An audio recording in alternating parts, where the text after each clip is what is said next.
Capture Charlie. Enemy has A. C secure. Oh, hey, good. Nice. Yeah, you're Ajax, aren't you? And you have Also engineer today. Put it down.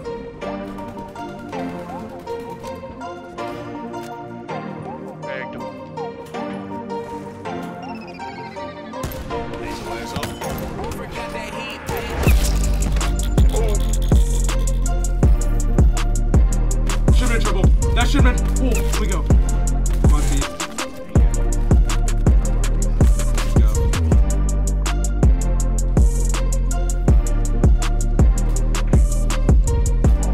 Oh, what the fuck?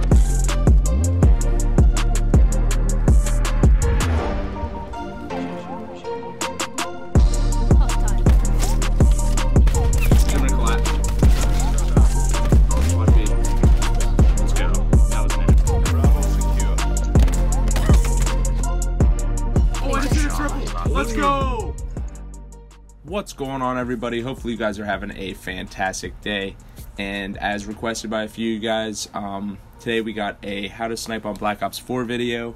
I got a list right here in front of me of like 12 or 13 things that I know that could help you guys and have helped me improve. This game is really different for sniping, so there's a lot of different things I wanted to cover, from like your class setup, sniper types, sensitivity, spawn and kill feed, centering, angles, all that good stuff. We're going to cover that today. But I want to start out by just, we're in like a bot lobby right now because I just prestiged on multiplayer and I do not have like any of the perks or anything that I really need for the perfect class. So normally you just like grind up and work for them, but to make it quicker here, I'm going to show you my class setups that I like to run. And for the Paladin, which is my main go-to gun, this is the boomstick on this game, even though it gets a shit ton of hit markers somehow still. I like to run High Cal 1, High Cal 2, that really limits the hit markers on this, and FMJ, so I can get through walls, all that stuff. I like those 3 attachments, and I normally don't run a pistol because, I mean, since it's a sniping tips video, we're going to run only sniper, and that's what's going to really get you better, is not resorting to a secondary, not resorting to like a knife or anything like that, just taking on all your situations with a sniper. So that's pretty much your best bet. That's my Paladin class. I like to run Flak Jacket. These 3 mainly stay the same for me. Flak Jacket, Lightweight, Ghost, and Equipment Charge to get that Tactical Light Beacon faster. Spawn mid-map, you know how it is. But this is the Koshka class I like to run.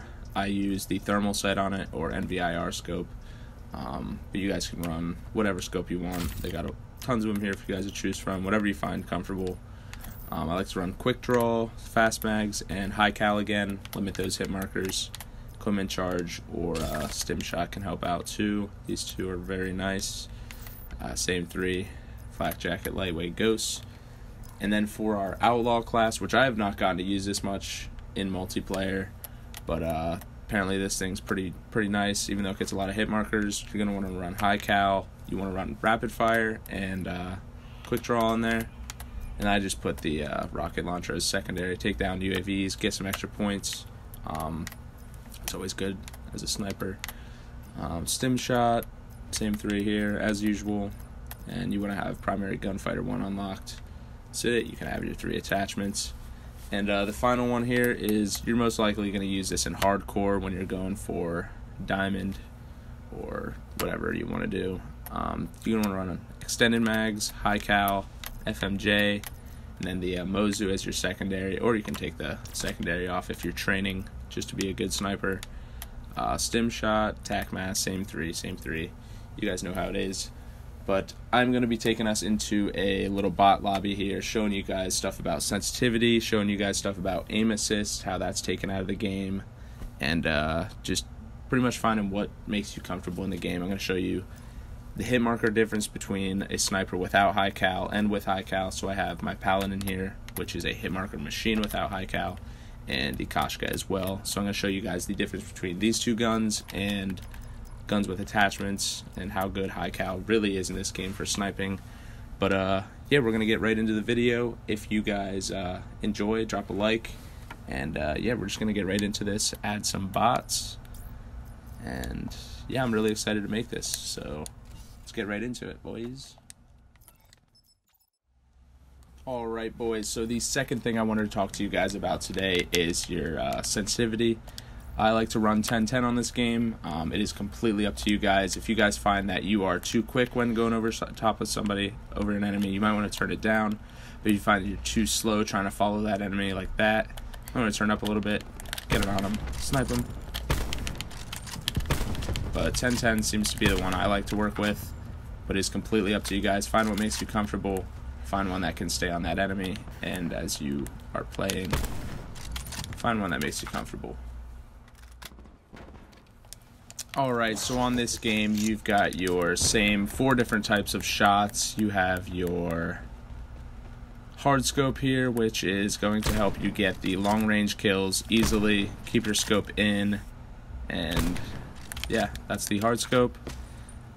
And your next type is your typical quick scope, which is good for fast reaction shots. Just zooming in, sniping real quick. Your next type of shot is the drag scope, which is you're just going to drag across your screen like so. And your panic shot here, which is the no scope. And this is just for close quarters only. And yeah, we didn't hit any of those shots. So you can tell that it is not too accurate in this game, but can come in handy whenever you just need to turn on someone as a reaction shot or whatever you need to do. And as you guys can tell in this game, there is no aim assist, which I will show you guys right here. As I go across him, you can tell that it does not slow down on him. It just swipes right on over him. When on a red gun, it would lock onto him, but here you can tell Sniping has no aim assist whatsoever, so you're also going to have to compensate for that, whether it's using a lower sensitivity or whatever it may be. Enemy removed. It's an adjustment for a lot of players. Alright, so now that we have made it through the basics, I kind of want to talk to you guys about the difference between multiplayer sniping and blackout sniping. There's a huge difference. As blackout, you have to lead your shot. It is not hit scan like multiplayer, where you're just centering on the enemy, shooting, and it hits them. In blackout, you actually have to lead the shot, and the further away the enemy is, you're going to want to lead and account for bullet drop, all that good stuff. And I'm going to show you some highlights here on some blackout sniping that I did, and what you can do to improve your sniping on blackout. You're going to want to camp a little bit more, play a little more passive, make sure your enemies fall into your scope, maybe use the hard scope technique a little more, and pretty much play as an actual sniper would in blackout rather than run around like a complete maniac. You want it, buddy? I'll give it to you. I'll give you the snap.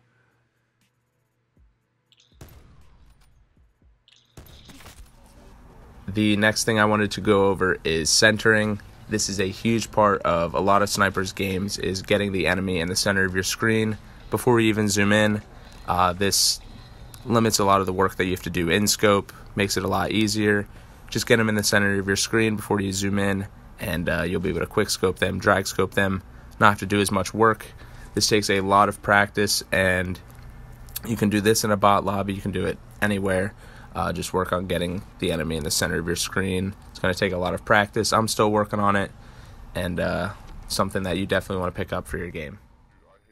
And then this takes us into a pretty big point that I have adopted into my game, which is angles and movement.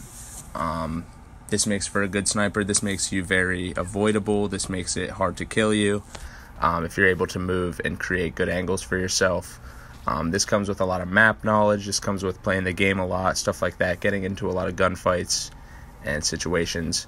But what you're going to want to do is play your angles perfectly, play your walls perfectly, to where when you're reloading or whenever there's time in between your kills, you're not going to be able to be seen or killed by other enemies.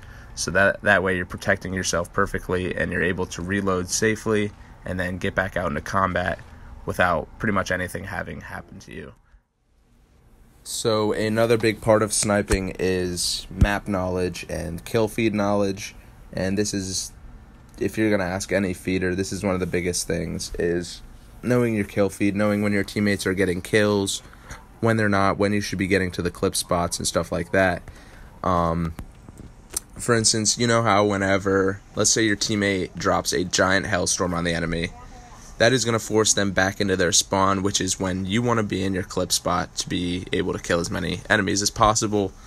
This comes with a lot of practice as well, and unfortunately it is very luck based. You want to make sure your teammates are good, you want to make sure that they're getting their kills and not losing their gunfights, so that the enemy is stranded out in the middle of the map rather than coming out of their spawn all controlled and whatnot. But so you want to make sure you get a good team and kind of have map control, have a lot of control over spawns and knowing where the spawns are. So I'm going to show you 2 gridlock clips here, and these are basically the 2 spawn sides on the map and where you can set up to get these clips. This then takes us into our next point, which is knowing which lobbies are good for you, which ones are good to back out of. It's kind of self-explanatory. If the enemies are dropping heavy streaks, if they have 5-letter names, they're definitely good players. They've been around for a while, so they kind of know what you're trying to do as a sniper. If you're a feeder, they're definitely going to know what you're trying to do. They're going to try and prevent it. It's going to end up being a waste of time for you. So do not be afraid to lobby surf at first. If you're just sniping recreationally, I mean, stay in the lobby, get some training in, try and get some kills against these good players. But if you're finding yourself really frustrated with the lobby, don't be afraid to leave. Find another one with your friends. Find one controllable for you guys, and you'll have a lot more fun. This then takes us into one of our last points, which is not using your secondary. I think I went over this in the class setup a little bit. I normally do not like to run a pistol. If you want to get better at sniping, try and learn to take on all your situations with the sniper rifle. Try and learn how to be comfortable getting uncomfortable with that, if that makes sense to you guys. There's going to be a lot of uncomfortable situations. You're going to die a lot, but it's going to make you a more complete sniper. It's going to be much more rewarding. You're going to learn how different ways to snipe, all that type of stuff. It's definitely worth it. So I recommend that to you guys. But other than that, do not get discouraged. This stuff takes a lot of time. I've been pretty much at it now for almost 2 years, and I'm still learning a lot. And as Pamaj once said, may each death be a lesson, an accolade of knowledge. This stuff takes time. Every expert was once a beginner. I'm still learning. You're still learning. We're all at different steps. So find what works for you guys. Find what tips helped you guys in this video, and just keep working at it. I promise you guys will get better. Comment if you guys have any questions, anything I didn't go over. I will do my best to get back to you guys. But hopefully you guys enjoyed, and drop a like.